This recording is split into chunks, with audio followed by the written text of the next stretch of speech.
오늘 우리에게 주시는 말씀은 스가랴 5장 1절 말씀부터 4절 말씀까지입니다. 내가 다시 눈을 들어 본즉 날아가는 두루마리가 있더라.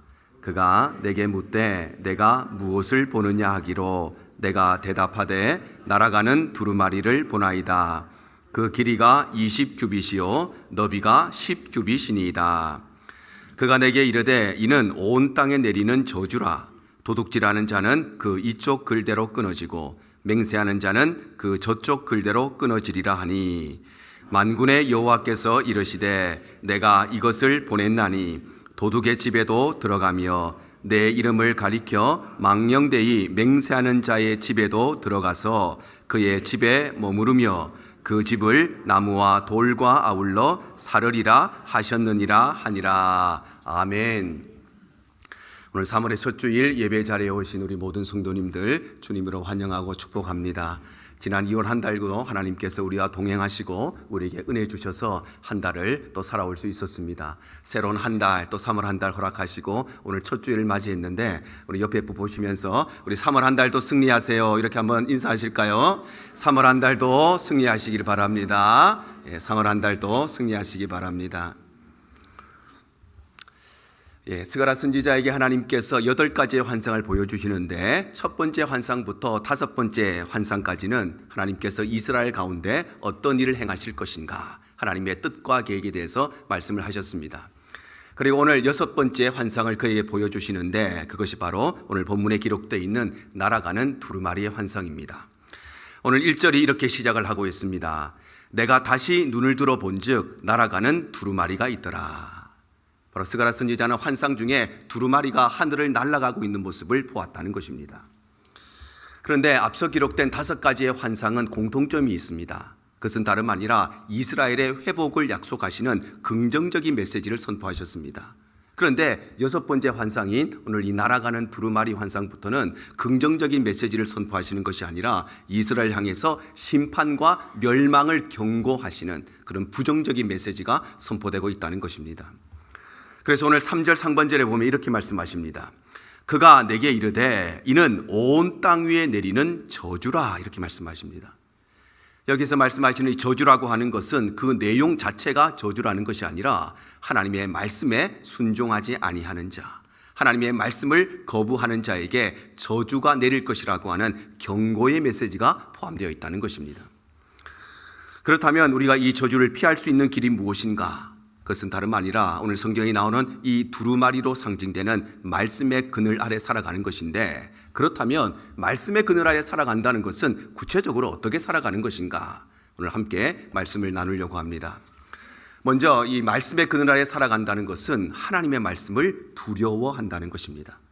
바로 사람의 말을 두려워하는 것이 아니라, 우리 인생에 찾아오는 고난을 두려워하는 것이 아니라 하나님의 말씀을 두려워하는 것, 이것이 바로 말씀의 그늘 아래 살아가는 것입니다. 오늘 성경의 스가랴 선지자는 6번째 환상 가운데 날아가는 두루마리를 봅니다. 오늘 2절 상반절 보시면 이렇게 말씀하십니다.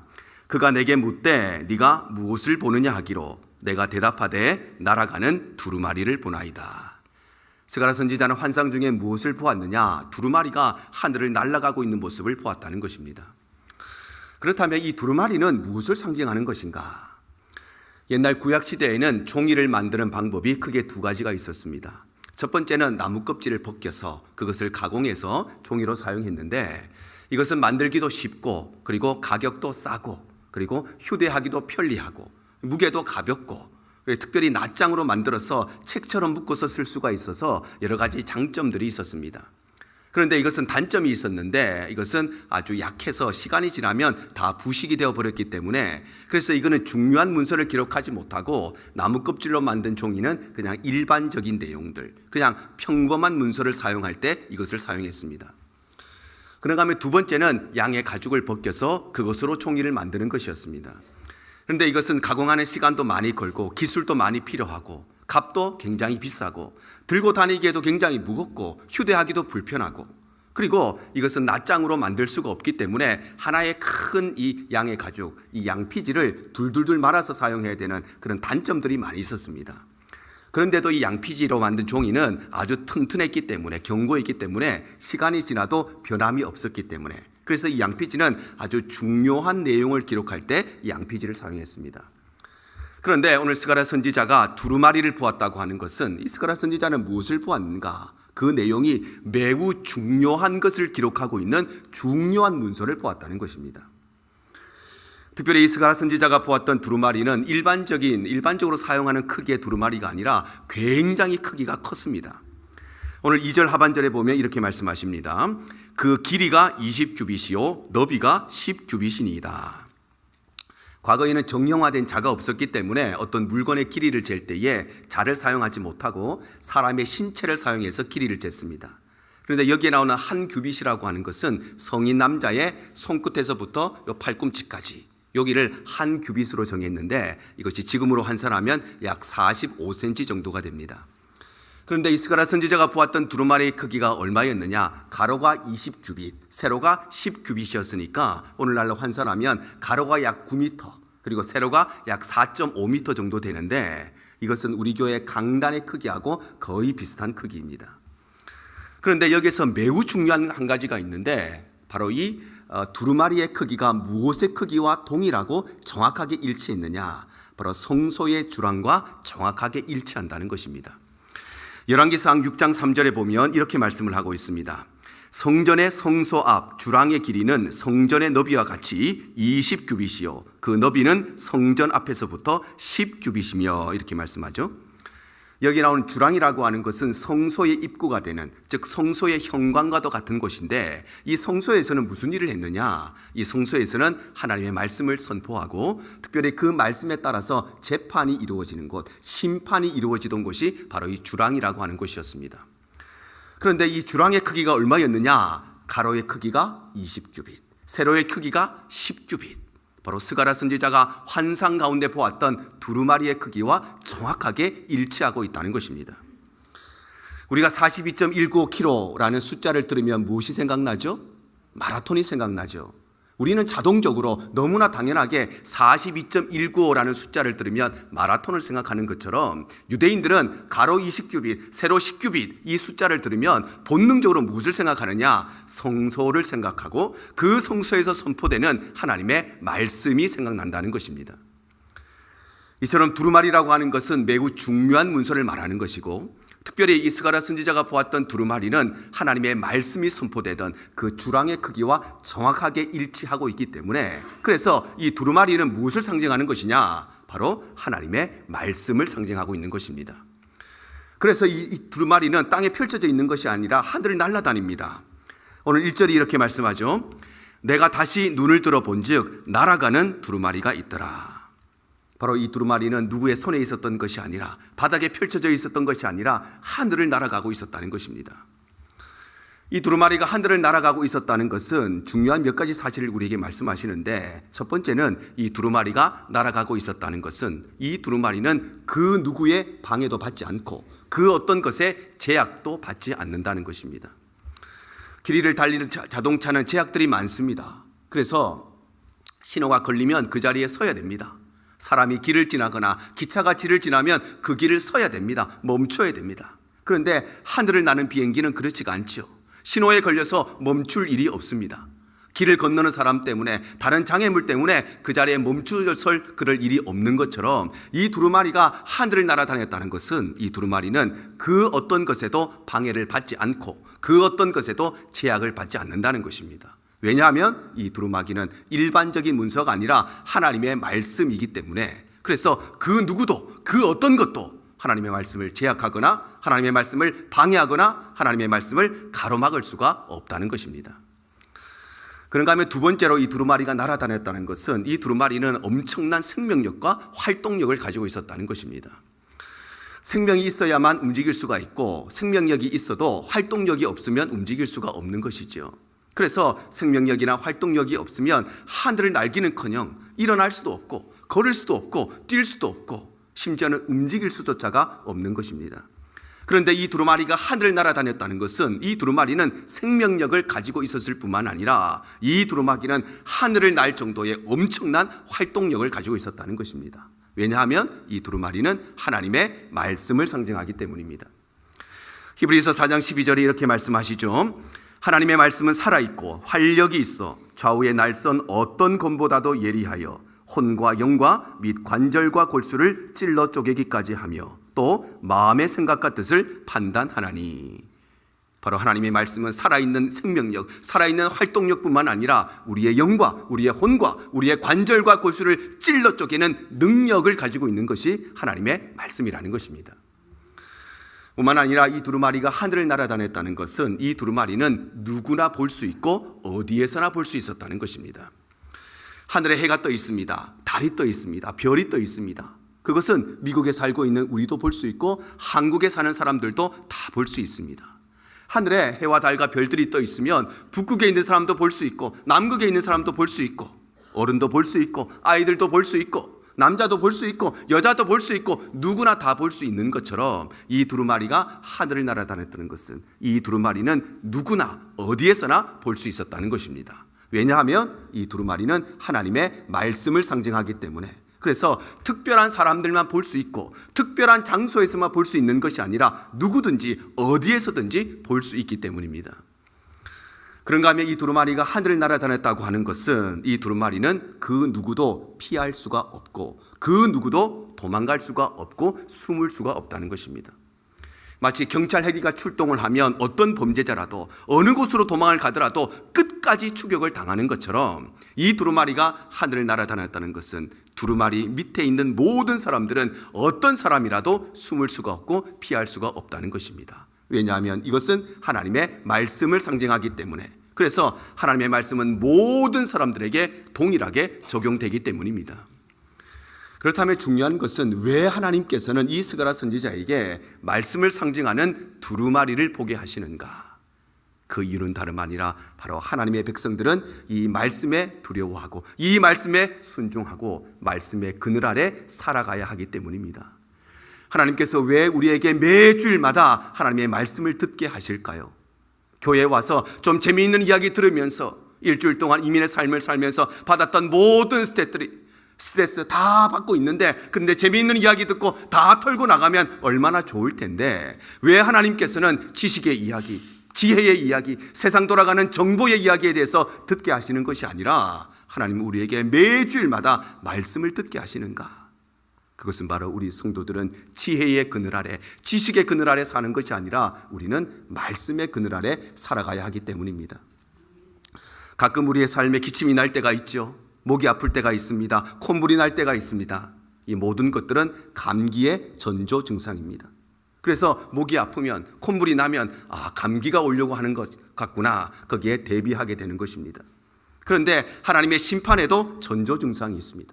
하나님의 멸망에도 전조 증상이 있습니다. 그것은 다름 아니라 하나님의 말씀을 두려워하지 않는 것, 하나님의 말씀에 순종하지 않는 것, 하나님의 말씀을 농담으로 여기는 것, 하나님의 말씀을 귓등으로 듣고 하나님의 말씀을 무시하는 것, 그것이 심판과 멸망의 전조 증상입니다. 그래서 노아 홍수의 심판이 이르기 전에 그들에게 전조 증상이 있었는데 그것이 무엇인가? 하나님의 말씀에 순종하지 않았던 것입니다. 소돔과 고모라가 멸망을 당하는데 전조 증상이 있었습니다. 그것은 다름 아니라 그들은 하나님의 말씀을 농담처럼 여겼다는 것입니다. 이스라엘 백성들이 멸망당하기 이전에 분명한 전조 증상이 있었습니다. 그것이 바로 하나님의 말씀을 무시하고, 하나님이 그토록 수많은 주의 종들을 보내고 선지자들을 보내시고 말씀하시고 또 말씀하셔도 그 말씀을 귓등으로 듣고 그 말씀에 순종하지 않은 전조 증상 이후에 그들의 삶에 하나님의 심판과 멸망이 찾아오게 된 것입니다. 오늘날의 시대도 마찬가지지요. 오늘날의 시대도 하나님의 말씀을 두려워하지 않습니다. 하나님의 말씀을 들어도 한 귀로 듣고 한 귀로 흘리는 시대가 오늘날의 시대이고, 하나님의 말씀에 순종하지 않고 그 말씀을 농담처럼 여기는 시대가 오늘날의 시대인데, 이것이 바로 심판의 전조 증상이고 멸망의 전조 증상임을 우리에게 말씀하시는 것입니다. 사랑하는 성도 여러분, 지난 한 주간 우리가 이 땅 가운데 살아가면서 하나님의 말씀을 어떤 마음을 가지고 대하셨습니까? 성경을 읽을 때, 성경을 들을 때, 말씀을 대할 때 어떤 마음을 가지고 대하시고, 오늘 이 아침에 우리가 하나님 앞에 예배 드리고 말씀을 대하는데 어떤 마음으로 이 말씀을 대하고 계십니까? 여러분, 우리의 삶이 하나님을 두려워하는 삶이 되고 우리의 삶에 그 말씀에 순종하는 삶이 되시기를 바랍니다. 왜냐하면 우리 성도들은 지식의 그늘 아래 살아가는 존재들이 아니라 우리는 하나님의 말씀의 그늘 아래 살아가야 하기 때문입니다. 그래서 우리가 말씀 아래에 거할 때에 우리는 혼과 영과 관절과 골수를 찔러 쪼개는 말씀의 능력을 바로 그때에, 말씀의 그늘 아래 살아갈 그때에 우리의 삶 가운데 깨닫게 되고 누리게 되는 것입니다. 뿐만 아니라 말씀의 그늘 아래 살아간다는 두 번째 의미는 하나님 앞에서 거룩하게 살아간다는 것입니다. 바로 하나님의 말씀을 두려워함으로써 하나님 앞에서 거룩하게 그리고 정결하게 살아가는 것, 그것이 바로 말씀의 그늘 아래 살아가는 것입니다. 하나님께서는 스가랴 선지자에게 날아가는 두루마리 환상을 보여주시고 그리고 그에게 두 가지 죄에 대해서 경고하시는데, 첫 번째 죄가 무엇이냐? 하나님의 이름을 망령되게 하는 것입니다. 오늘 4절 하반절이 이렇게 말씀을 하십니다. 내 이름을 가리켜 망령되이 맹세하는 자의 집에도 들어가서 그의 집에 머무르며 그 집을 나무와 돌과 아울러 사르리라 하셨느니라. 바로 하나님께서는 하나님의 이름을 망령되게 하는 죄에 대해서 말씀하시는 것입니다. 하나님께서는 우리 성도들이 반드시 지켜야 되는 10가지의 계명들, 즉 10계명을 주셨는데, 10계명의 전반부의 말씀은 하나님과의 관계에서 지켜야 되는 계명들이고 후반부의 계명들은 사람과의 관계에서 지켜야 되는 계명들입니다. 그런데 하나님과의 관계에서 지켜야 되는 여러 계명들 중에서 그 중심에 있는 계명이 무엇이냐? 바로 세 번째 계명인 하나님의 이름을 망령되게 부르지 말라는 계명입니다. 그래서 하나님의 이름을 망령되게 부르지 말라는 이 세 번째 계명은 하나의 계명이 아니라 하나님과의 관계에서 지켜야 되는 모든 계명들을 대표하는 계명이 되는 것입니다. 이와 동일하게 오늘 성경에서 말씀하시는 하나님의 이름을 망령되게 한다는 것도 하나님의 이름을 망령되게 하는 한 가지 죄악을 말씀하시는 것이 아니라 하나님과의 관계에서 우리가 범할 수 있는 모든 죄악들을 총칭하는 말인 것입니다. 그렇다면 하나님의 이름을 망령되게 한다는 것은 구체적으로 어떤 죄를 말하는 것이냐? 먼저 하나님의 이름을 망령되게 한다는 것은 속으로는 하나님의 이름, 그 이름의 능력을, 그 이름의 권세를 인정하지 않고 신뢰하지 않으면서도 겉으로만 그 이름을 고백하는 것, 그것이 바로 하나님의 이름을 망령되게 하는 것입니다. 우리 하나님의 이름은 여호와 이레의 하나님이십니다. 그것이 하나님의 이름인데, 여호와 이레는 하나님이 우리의 삶의 모든 필요한 것들을 예비하시고 준비하신다는 것이지요. 그런데 속으로는 내 삶에 필요한 모든 것을 하나님께서 준비하신다, 예비하신다, 그것을 인정하지 않고 신뢰하지 않으면서 겉으로만, 말로만 그 이름을 고백하는 것, 그것이 바로 하나님의 이름을 망령되게 하는 것입니다. 하나님의 이름은 여호와 샬롬의 하나님, 우리에게 평화를 주시는 분이십니다. 하나님의 이름은 여호와 라파의 하나님, 우리를 치료하시는 분이십니다. 하나님의 이름은 여호와 니시의 하나님, 우리의 승리를 주시는 분이십니다. 그런데 속으로는 우리에게 승리를 주시는 하나님, 우리를 치료하시는 하나님, 우리에게 평화를 주시는 그 하나님을 신뢰하지 않으면서, 인정하지 않으면서 겉으로만, 말로만 그 이름을 고백하는 것이 바로 하나님의 이름을 망령되게 하는 것입니다. 마치 북한의 주민들이 속으로는 김일성과 김정일과 김정은을 존경하지도 않으면서, 신뢰하지도 않으면서, 인정하지도 않으면서 겉으로는 김일성을 향해서 민족의 태영이라고 호칭을 붙이고, 김정일을 향해서 위대한 지도자라고 호칭을 붙이고, 김정은을 향해서 경의하는 최고 지도자라고 그렇게 호칭을 붙이고, 속으로는 전혀 신뢰하지 않으면서 그의 어린 딸을 향해서도 샛별 여장군이라고 부르는 것, 그것이 바로 그 이름을 망령되게 하는 것처럼 우리 성도들도 우리의 심령 가운데 하나님의 이름의 그 능력을 신뢰하지 않으면서, 인정하지 않으면서 말로만 그것을 고백하는 것, 그것이 바로 하나님의 이름을 망령되게 하는 것입니다. 뿐만 아니라 하나님의 이름을 망령되게 한다는 것은 하나님의 자녀답게 살지 않고 거룩한 백성으로 살지 않음으로써 하나님의 이름에 먹칠을 하고 그리고 하나님의 명예를 더럽게 하는 것입니다. 부모님은 많은 사람들에게 사랑과 존경을 받는 분들인데, 그런데 그 자녀가 죄를 범하고 잘못을 저지른다면 그것은 그 사람 개인의 문제가 아니라 부모님의 이름에 먹칠을 하는 것이고 부모님의 명예를 더럽히는 일이 되는 것입니다.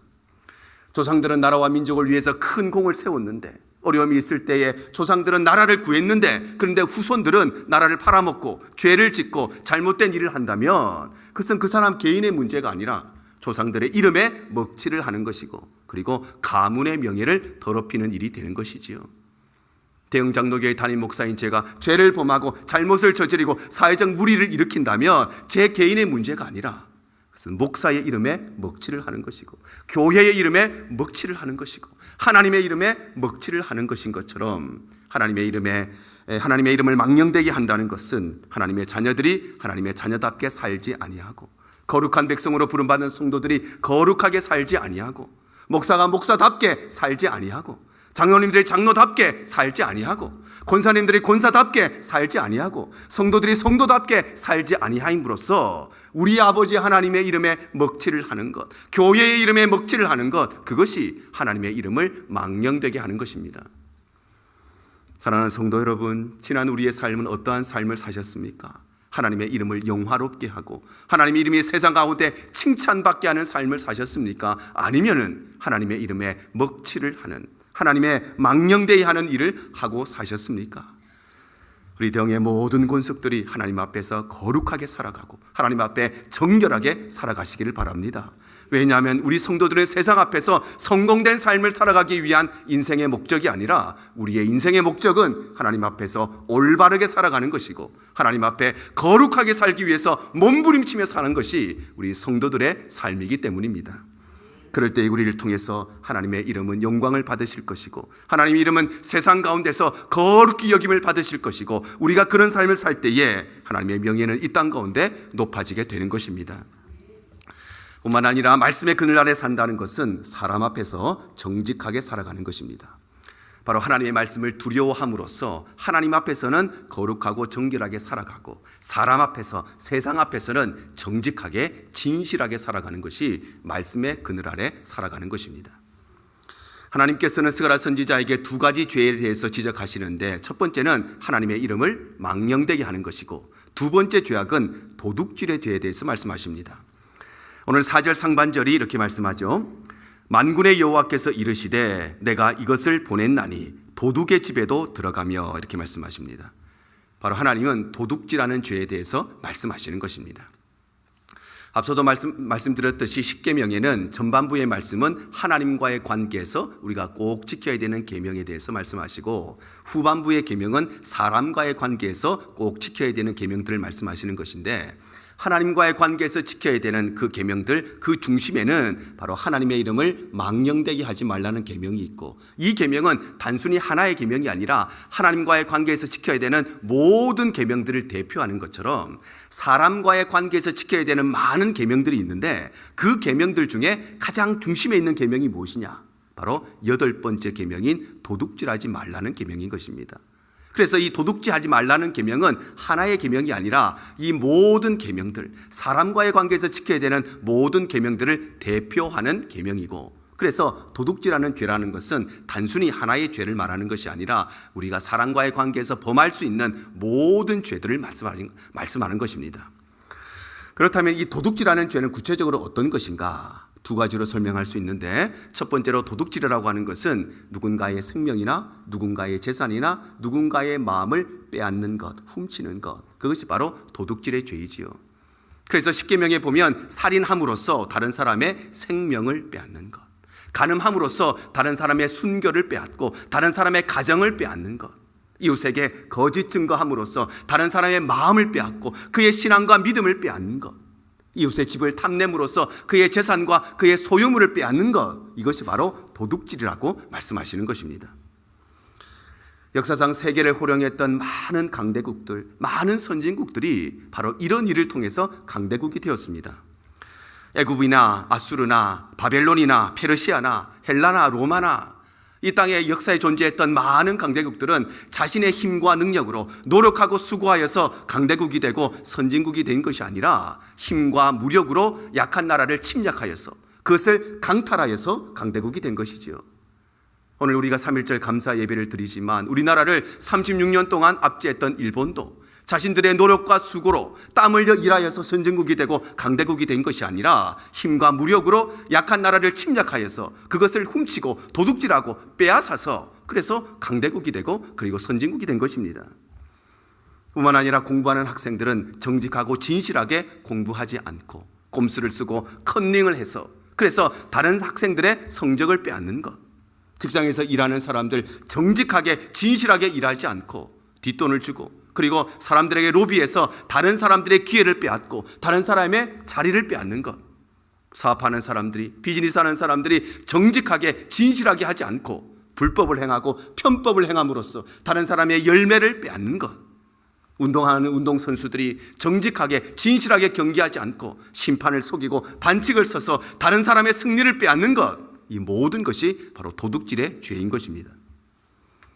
뿐만 아니라 도둑질한다는 것은 절반의 진실과 절반의 사실을 통해서 자신을 합리화하고 정당화하여서 하나님과 사람을 속이는 것이 바로 도둑질입니다. 아브라함이 애굽에 내려갔을 때 자신의 아내인 사례를 자신의 누이라고 속이죠. 거짓말을 합니다. 그런데 그 말은 완전한 거짓말이 아니라 반은 거짓말이지만 반은 맞는 말이었습니다. 왜냐하면 아브라함과 사라는 원래 먼 친척 오빠와 친척 여동생이었는데, 그런데 후에 두 사람이 부부가 되었기 때문에 이 말은 반은 맞고 반은 틀린 말입니다. 그런데 아브라함은 사람들에게 만약에 이 사람은 제 아내인데, 그런데 원래는 누이였는데 제 아내가 된 사람입니다, 그렇게 이야기를 해야 되는데 앞에 거는 다 빼먹고 자기에게 손해가 될 거는 다 빼먹고 뒤에 것만, 절반의 진실을 가지고 자신을 정당화하고 자신을 합리화함으로써 사람을 속이고 하나님을 속였는데, 이것이 바로 도둑질의 죄인 것입니다. 그의 아들인 이삭도 마찬가지지요. 그랄 땅에 내려갔을 때 자신의 아내를 자신의 아버지와 똑같이 자신의 누이라고 거짓말을 합니다. 그런데 이 말도 새빨간 거짓말은 아니었습니다. 절반은 맞고 절반은 틀린 말이었습니다. 왜냐하면 리브가도 이삭에게 먼 친척 누이였는데 후에 두 사람이 결혼을 하면서 아내가 되었기 때문입니다. 그러니 이 사람은 저의 아내인데, 저의 와이프인데, 그런데 원래는 저의 누이였습니다. 이것이 진실된 일이었지만 자기에게 불리한 것은 다 빼먹고 자기에게 필요 없는 것은 다 숨기고, 그리고 자기의 유리한 말만, 절반의 진실을 가지고 자신을 정당화하고 합리화하는 것, 그리고 사람을 속이고 하나님을 속이는 것, 그것이 바로 도둑질의 죄인 것입니다. 우리가 이 땅을 살아가는 동안에도 절반의 진실로 거짓말하고 절반의 진실로 도둑질하는 일이 얼마나 많이 있습니까? 거짓말이라고 해도 새빨간 거짓말은 별로 없습니다. 그 거짓말 안에는 50%든지 30%든지 10%든 간에 거짓말 속에는 진실이 숨어져 있습니다. 그래서 그 작은 진실, 절반의 진실로 자신을 정당화하고 절반의 진실로 핑계거리를 삼아서 자신을 합리화하고 그것으로 하나님과 사람을 속이려고 하는 것이 바로 도둑질의 죄인 것입니다. 그러나 성경은 이렇게 말씀하시죠. 마태복음 6장 24절입니다. 한 사람이 두 주인을 섬기지 못할 것이니 혹 이를 미워하고 저를 사랑하거나 혹 이를 중히 여기고 저를 경히 여김이라. 너희가 하나님과 재물을 겸하여 섬기지 못하느니라.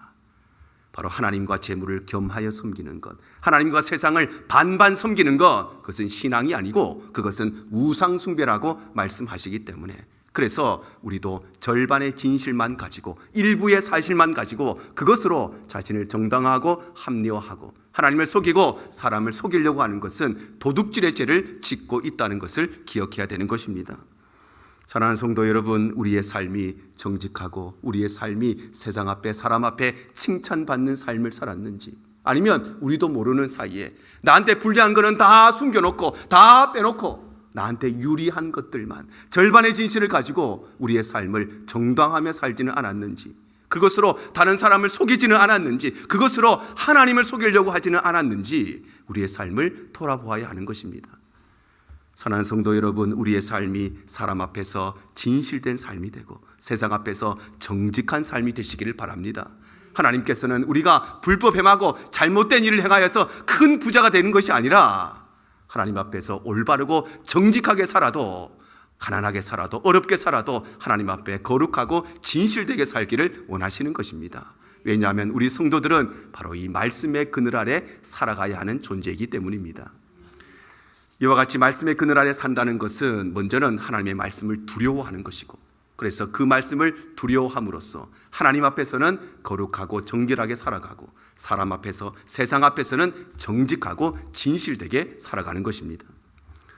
오늘날의 시대는 하나님의 말씀을 두려워하지 않는 시대입니다. 그래서 말씀을 들어도 그 말씀에 순종하지 아니하고 그 말씀을 들어도 그 말씀을 인정하지 않고 신뢰하지 않고 농담으로 여기는 시대가 오늘날의 시대입니다. 그래서 오늘날의 시대는 죄를 짓고도 죄인 줄도 모르고, 죄인 줄 알아도 부끄러운 줄을 모르고, 죄를 짓고도 통렬한 회개와 반성이 없고, 죄를 짓고도 여전히 잘난 척, 거룩에 대한 열망이 사라져버린 시대가 오늘날의 시대인 것입니다. 그러나 하나님은 우리에게 이렇게 말씀하십니다. 오늘 4절 하반절입니다. 그 집을 나무와 돌과 아울러 사르리라 하셨느니라. 여기에서 그 집을 나무와 돌과 아울러 사른다고 말씀하시는 것은, 집이 다 불타도 남는 것은 기초석이 남고 들보가 되는 나무는 남게 되어 있습니다. 그런데 모든 나무와 모든 돌들이 다 불살라진다는 것은 하나님께서는 심판의 일을 행하실 때에 단 하나도 남김이 없이 철저하게 심판하신다는 것을 우리에게 말씀하시는 것입니다. 특별히 오늘은 우리 3.1운동 106주년을 맞이하는 3.1절 감사주일입니다. 우리 조국 대한민국이 어려움이 있을 때에, 국권을 빼앗겼을 때, 나라를 빼앗겼을 때에, 소망 없는 시대를 살아갈 때에 우리 믿음의 선배들은 눈앞에 펼쳐진 상황은 소망이 없지만, 그러나 하나님이 우리의 소망이시기 때문에, 그래서 그 소망을 붙들고 여전히 살아 역사하시는 하나님의 말씀을 두려워하는 마음으로 하나님 앞에 거룩하게 살아가고, 그 어려운 상황 속에서도 세상 앞에 정직하게 살아갈 때에 하나님께서 우리 민족 가운데 독립의 은혜를 허락해 주셨는데, 지금 우리 작금의 대한민국도, 그리고 비상계엄 사태와 또 대통령의 탄핵 재판으로 말미암아 나라가 분열되고 국론이 분열되고 끊임없이 싸우고 갈등하고 있는 이 마지막 때에도 소망 없는 시대 속에 살아가지만, 그러나 하나님이 우리의 소망 되심을 기억하고 우리 성도들이 하나님 앞에 먼저 깨어 일어나서 말씀을 두려워하고, 그래서 하나님 앞에 거룩하게 살고 세상 앞에 칭찬받고 세상 앞에 정직하게 살아갈 때에 하나님께서는 우리나라 가운데 다시 새로운 은혜를 허락해 주실 줄 믿습니다. 오늘 우리가 기도하는 모든 우리 성도들이 오늘 이 말씀을 기억하셔서 우리의 삶이 다시 여호와께로 돌아가고, 우리의 삶이 다시 말씀 앞으로 돌아가서 일평생 이 말씀의 그늘 아래 살아가고 말씀의 능력을 누리고 말씀을 통해 승리하며 살아가는 복된 삶이 되시기를 주님 이름으로 축복합니다.